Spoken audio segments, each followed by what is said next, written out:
빌립보서 강의 41번째 빌립보서 4장 14절 말씀 같이 하겠습니다. 그러나 너희가 내 괴로움에 함께 참여하였으니 잘하였도다. 아멘. 우리가 그 자족에 대하여 계속 말씀을 듣고 있었는데, 여러분 자족하며 살고 있습니까? 아니면 자족하며 살고 싶습니까? 아니면 자족은 나하고 아무 상관이 없다라고 생각하고 있습니까? 아니면 어떤 때는 자족하는 것 같은데 어떤 때는 자족하지 않는 것 같다, 이렇게 살고 있습니까? 참 세상이 어지럽죠? 어지럽습니다. 점점 세상이 더 어지러워가는 건 당연한 거예요. 그래야 주님 오시기 때문에 세상이 점점 더 어지러워가는 건 당연해요. 그래서 우리 그리스도인들이 사실 이런 마음 안 되거든요. 이놈의 세상이 왜 그러냐, 이러면 안 돼요. 왜? 당연한 거예요. 세상이 좋아지고 점점 더 신앙적으로 막 되어지고 온 세상 사람들이 주님을 다 믿는데 주님 오실 리가 없어요. 주님이 오시지 않으면 안 될 정도로 세상이 무너져요. 하나님을 믿지 않는 사람들은 당연하지만 하나님을 믿는 사람들조차도 거짓 그리스도, 거짓 선지자, 적 그리스도에 의하여 휘둘리게 되어져서 내가 하나님을 믿고 있다고 착각하면서 내가 그리스도라고 말하면 거기 우르르 몰려가는 것이 이제 마태복음 24장에서 주님께서 이미 예언하신 말씀이에요. 어마어마한 기적과 놀라운 일들이 일어나고 지진, 기근, 전쟁, 다툼, 그리고 우리가 지금 대통령을 비롯하여 지도자들 무너지는 거 보고 있지만, 이런 게 여러분 지금 우리는 충격이지만 이제 조금 지나고 나면 거의 대부분이 그럴 거예요. 우리가 열왕기 하 이런 걸 보면서 북이스라엘의 멸망의 모습 볼 때 사람들이 계속 쿠데타를 일으키고 반란을 일으키고 해서 왕을 죽이고 또 왕이 되고 하는 일들이 비일비재하게 일어나서 결국 망했잖아요. 그게 어떻게 한 나라에 국한된 일이겠냐, 이 말입니다. 그런데 그럼에도 불구하고 지금 우리를 주님께서 말씀하실 때, 그런데 신앙 안에서 네가 자족할 수 있느냐라고 묻고 있는 거예요. 13절 말씀 보세요. 13절 말씀, 내게 능력 주신 자 안에서 내가 모든 걸 할 수 있다. 바로 바울이잖아요. I can do all this. 이 모든 것들을 다 할 수 있다. Through him. 그를 통하여 할 수 있다라고 말했잖아요. 자신이 자족할 수 없는 상황 속에서 자족할 수 있는 이유를 이야기한 거잖아요. 누가 보아도 자족할 수 없는 상황이거든요. 누가 보아도 자족할 수 없는 형편이잖아요. 그럼에도 불구하고 내가 자족할 수 있는 이유가 뭐냐라고 물어본다면, 내가 가진 재산이 많아서도 아니고 내가 건강해서도 아니고 내가 뭔가 미래에 대한 꿈과 내가 이 고난만 극복하게 되어지면 뭔가 어마어마한 일이 나에게 일어날 거라는 그런 어떤 무지개가 있기 때문도 아니라 나에게 능력 주신 분, 그분 때문이라고 이야기하고 있잖아요. 이 말을 반대말로 해본다면 나는 아무것도 할 수 없어요. 언제요? 그리스도를 통하지 아니하면, 그리스도 안에 있지 아니하면 나는 아무것도 할 수 없어요. 그분이 나에게 He gives me strength. 어떤 스트렝스입니까? 만족할 수 있는, 자족할 수 있는 것이 바로 힘이잖아요. 이걸 주셨잖아요. 그러니까 바울에게 주님은 누구냐?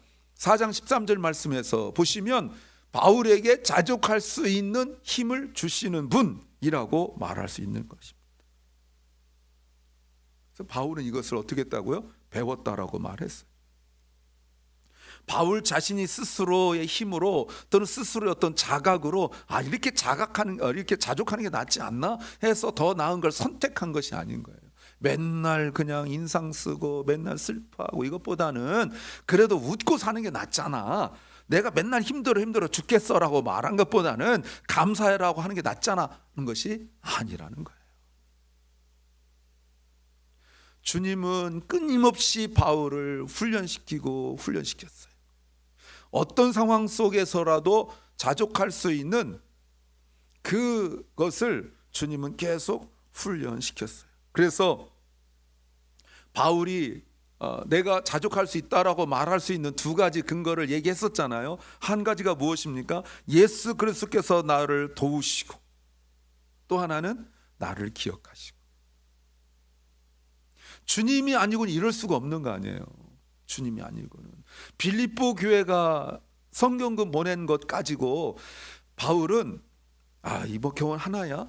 나머지 어떻게 살아? 이러지 않고 이걸 가지고 이거 주님이 하신 일이구나, 주님의 마음을 알았고, 이거는 정말 주님께서 나를 기억하시는구나 를 고백했어요. 우리는 때로는 주님이 나에게 어떤 걸 공급하셔도 불만이 많습니다. 감사를 못해요. 이거 어떡하란 말이냐 라고 말하기 쉬워요. 그렇게 생각하는 게 편하고, 또 그게 납득이 되고, 또 그게 합리적이에요. 그런데 바울이 빌립보 교회가 자신을 돕는 것에 대하여 선경금을 가지고 정말 많은 말을 할 수 있겠죠. 많은 생각할 수 있겠죠. 그런데 바울은 이렇게 고백했어요.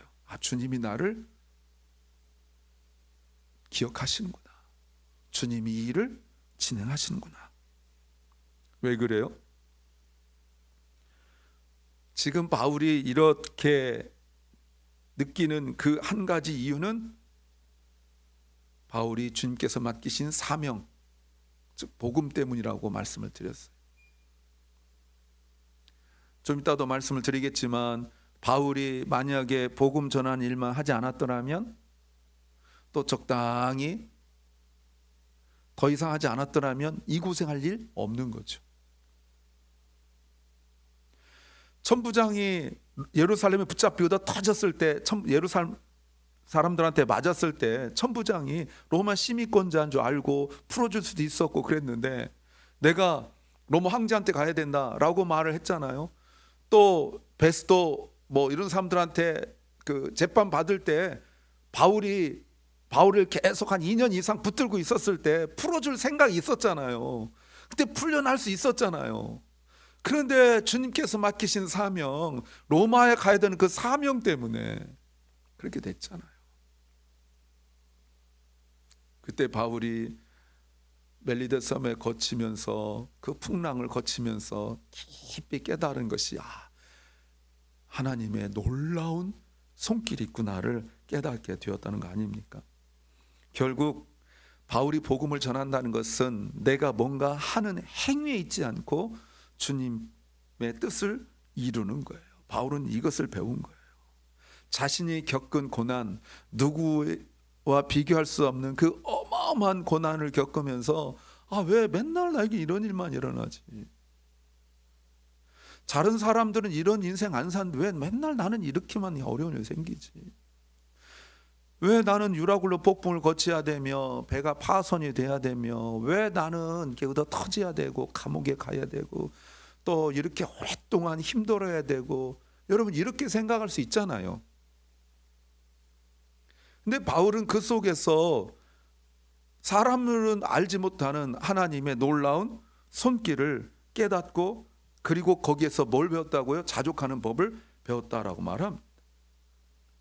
그러면서 바울이 결심하고 다시 한번 다짐하는 것이 무엇이냐면, 내게 능력 주신 자 안에서 내가 모든 것, 즉 복음 전하는 걸 내가 계속할 수 있다는 거 아니겠어요? 내게 능력 주신 자 안에서, 자족할 수 있는 능력을 주신 자 안에서 내가 절대로 절망하지 않고 낙심하지 않고 주님의 뜻을 이루는 일을 할 수 있다, 이 말 아니겠어요? 그래서 주님 주신 힘으로 복음을 증거하는 선교를 지금 다시 한번 다짐하면서 14절 말씀 보세요. 14절, 그런데 너희가 내 괴로움에 함께 참여했으니 잘하였도다. 여러분 이게 사실은 그냥 우리가 쭉 읽어가서 그렇지 13절과 14절은 문맥상 말이 이 상황을 잘 알지 못하면 그렇게 와닿는 구절은, 이렇게 연결되는 내용은 아니에요. 앞에서 자족한다더니 갑자기 자신이 괴로움을 in my troubles, 내가 지금 괴로움을 받고 있다고 말합니다. 그러나 너희가 내 괴로움에 함께 참여했으니 잘하였도다. 이거를 좀 더 풀어본다면, 그러나 너희가 내 괴로움에 함께 참여했으니 어려움을 당하고 있는 나를 도와준 것은 너는 정말 잘한 일입니다. 필요한 순간에, 여러분, 괴로움이라는 거는 정말 in my needs, 내가 정말 필요할 때 너희가 나를 도와주어서 정말 고맙다, 이런 뜻도 가지고 있어요. 근데 이 말은 또 다른 의미가 있잖아요. 바울이 빌립보 교회에서 성경을 보낸 것이 잘했다고 칭찬합니다. 너희가 잘했다. 여러분, it was good for me 이렇게 되잖아요. 이게 참 나한테 좋은 일이야 이래 줘야 되잖아요. 무슨 말인지 아시겠죠? 너희가 잘했더라. 누구를 위하여? 나를 위하여. 이래야 되잖아요. 그런데 너희가 내 괴로움에 참여했으니 너희가 잘했다라고 말하고 있어요. 여러분, 이게 어떤 의미죠?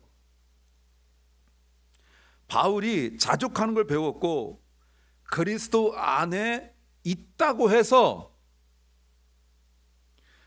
모든 것이 넉넉하고 좋은 상황은 아니에요. 괴로움이라는 단어가 그거예요. 자, 그래서 괴로움 가운데 있다는 말이 이 말을 이렇게 제가 정리해 봤어요.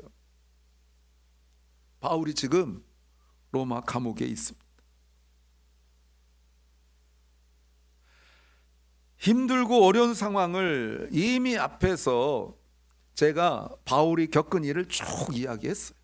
그리고 온 곳이 감옥이에요. 또 1장부터 바울이 감옥 간 것 때문에 걱정하고 염려하는 사람들만 있었던 것은 결코 아니었었어요. 주변에 다른 사람들은 말하지 않더라도 적어도 빌립보 교회만 본다 할지라도 바울에 대하여 미워하고 시기한 사람도 있었고, 내부적으로 또 갈라지고 거짓 교사들 와 있고 하는 일들이 있었어요. 바울이 감옥에 있는 것 있으니까 야, 우리라도 좀 정신 차리고 좀 잘 좀 하자 이래줘야 되는데, 들려오는 소식은 계속 그런 소식만 들려와요. 자기들끼리 싸운대지, 또 바울을 욕한대지. 저는 바울이 무슨 잘못 있어요? 근데 바울에 대하여 그렇게 미워하는 거예요. 누가요? 교회 밖에 사람이? 아니죠. 교회 안 다닌 사람이? 아니죠. 교회 다닌 사람들이 바울에 대하여 아주 그냥 내부에 적이 있는 거 아니겠어요? 또 하나는 바울이 겪고 있는 것이 돈이죠. 사실 돈 없어요. 빌립보 교회에서 선경금 보낸 것 가지고 이렇게 감사하고 있단 말이에요. 이 정도만 하더라도 여러분, 사람이 겪을 수 있는 가장 큰 거 아닙니까? 여기에 만약에 질병이 더 들어가면 사람이 겪을 수 있는 모든 괴로움을 다 겪는 건데, 바울이 사실은 질병도 있잖아요. 근데 그건 말하지 않았을 뿐이에요. 그러면 이 땅에서 사람이 겪을 수 있는 모든 괴로움은 다 들어가 있는 거예요. 감옥에 가 있죠. 사람들 관계에 자기 공격하죠. 돈 없죠? 병 걸렸죠. 이렇단 말이에요.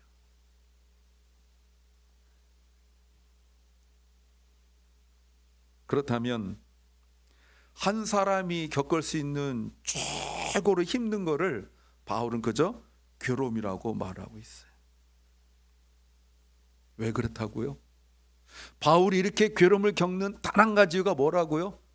단 한 가지는 바로 복음 때문에 그렇습니다. 복음. 다른 이유 없어요. 바울이 이렇게 괴로움을 겪는 것은 복음 때문에 그래요. 복음은 사람을 이렇게 미치게 만들어요. 복음은 사람을 이렇게 굴복하거나 굴종하거나 낙심하지 않도록 만들어요. 이해가 되십니까? 느껴지십니까? 와 닿습니까? 나를 움직이는 것이 복음입니까? 내가 이렇게 힘있게 다시 한번 일어설 수 있는 것이 복음입니까?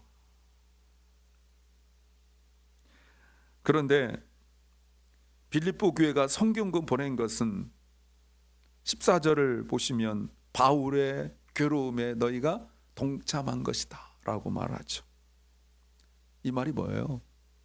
빌립보 교회가 선교훈금 보낸 것은 바울이 지금 도울 사람도 없고 감옥에 있고 지금 돈도 없고 힘든 상황이 있으니까 우리라도 도와야 되는 거 아니냐라고 보냈을 수도 있죠.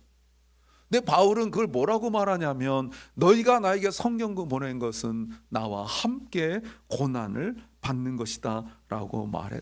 그 의미라는 거예요. 빌립보 교회가 그런 생각하지 않고 선교훈금 보낼 수도 있는데 바울은 어떻게 해석하냐면 지금 바울에게 빌립보 교회가 선교훈금 보낸 것은 우리는 바울 사도가 복음을 현장에서 필드에서 전하고 매맞고 미움당하고 감옥 가고 돈 없어서 굶주리고 병들고 힘들고 하고 있는데 우리가 선교훈금 보내면서 우리는 당신과 함께 고난받겠습니다 라고 고백한 증거라는 거예요. 그러니까 단순히 이게 물질적 의미가 있는 건 아니죠. 영적 의미도 있는 거죠. 그렇다면 적용적으로 우리에게 적용해 봐야 돼요. 우리가 선교훈금 보내는 것은 교회가 힘들고 어려운 중에도 선교훈금 보내는 것은 선교사님과 함께 고난받겠습니다의 의미라는 겁니다. 여러분이 선교훈금을 보내잖아요. 선교훈금을 하나님께 드리잖아요. 그러면 교회가 그것을 모아서 선교사님들에게 보내고 있잖아요. 이것은 우리가 갈 수는 없지만 선교사님들이 겪고 있는 고난에 함께 동참하겠습니다라는 거예요. 그러니까 선교사님들 선교 편지 보내서 힘듭니다라고 말하면 남 얘기가 되면 안 되는 거예요.